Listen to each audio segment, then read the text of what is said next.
Mother Nature has put a hold on planting for some local farmers. Emily Deem is live in Chilton this morning, finding out how farmers are coping. Hi, Em.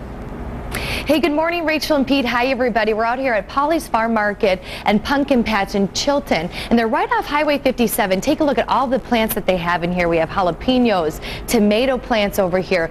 They are overloaded in their warehouse and greenhouse because Mother Nature has put a damper on their planting season. They haven't been able to transfer these plants outdoors. So right now, this is the only place in their greenhouses where they can keep it.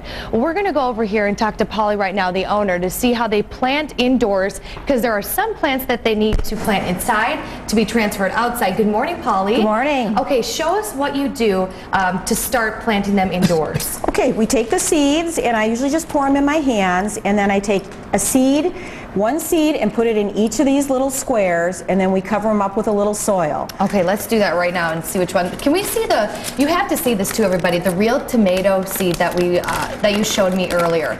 How tiny it is, and that's the pelleted one. These are the pelleted seeds. They have a coating of lime on them, and it just makes it easier to pick them up and put it down into the little cell.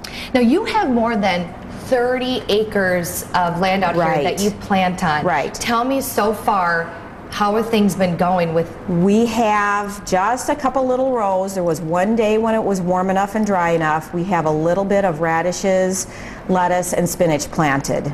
And it's not come up yet. Not at all. So what do you have to plant indoors? The tomatoes and peppers have to be started indoors at least 6 to 8 weeks before you plant them outside, because it takes them long enough to get big enough to plant out.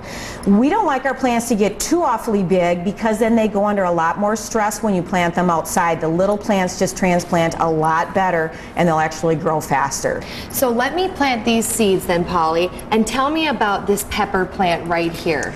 Well, this pepper we actually started several weeks ago, and it's getting a little bit too big. It's under stress because it hasn't been planted yet, and I think actually we'll throw these away just because it's going to take a lot longer to come out of it and be a good healthy plant.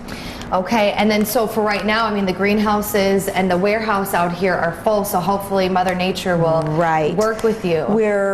They need sunlight. We have the artificial lights here, but we've run out of places under lights, so we put them on the flat rack, and we're pulling them outside during the day.